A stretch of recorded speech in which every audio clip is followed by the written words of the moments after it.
Ninja Tory and mermaid வர மாதிரி ஒரு ஸ்டாச்சு வந்து பண்ணியிருந்தோம் இல்லையா. ஸோ அதுக்கு வந்து பிரிண்ட் பண்ணி முடிச்சதுக்கப்புறம் எப்படி பெயிண்ட் பண்ணணும் அப்படின்றத இந்த வீடியோவில் பார்க்க போகிறோம். ஸோ பிரிண்ட் பண்ணி எடுத்ததுக்கப்புறம் அது மேலே வந்து ப்ரைமர் கோட் பண்ணி நான் வந்து ட்ரை பண்ணிட்டேன் 1 டேக்கு.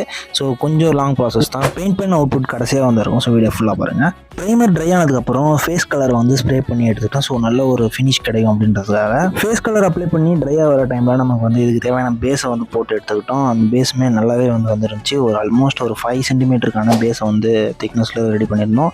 ஃபுல் பிளேட்டில் வர மாதிரி பேஸை ரெடி பண்ணியிருந்தோம். அது கூட நேம் போர்டையும் ஃபஸ்ட்டே பிரிண்ட் பண்ணி வச்சுக்கலான்ட்டு மெர்மைட் வெட்ஸு அப்புறம் நிஞ்சா டோரி அப்படின்ற மாதிரி ஒரு சி வைப்பில் வந்து நம்ம ரெடி பண்ணிட்டோம். ஸோ இது ரெடி பண்ணுறப்பே நமக்கு ஒரு ஐடியா வந்தது என்ன பார்த்தீங்கன்னா, பேஸை ஏன் பிளாங்காக பெயிண்ட் அடிக்கணும் அப்படின்றதுனால அதுக்கு வந்து ஒரு சி கலரில் ஒரு சி ஸ்ட்ரக்சரில் வந்து பண்ணலாம் அப்படின்ற ஒரு ஐடியா வந்துச்சு. ஸோ அதுக்காக ஸ்ப்ரே கன் யூஸ் பண்ணி நம்ம ப்ளூக்கு ஃபுல்லாக கோட் பண்ணிவிட்டு அப்புறம் ஒயிட்டில் கொஞ்சம் டச்சப் பண்ணி அப்புறம் வந்து சி வைப்புக்கு வர வச்சுட்டு ஆல்மோஸ்ட் 1 minutes போயிடுச்சு. நெக்ஸ்ட் வீடியோவில் இதோட அவுட்புட் எப்படி இருந்துச்சுன்னு ஃபுல்லாக பாருங்கள்.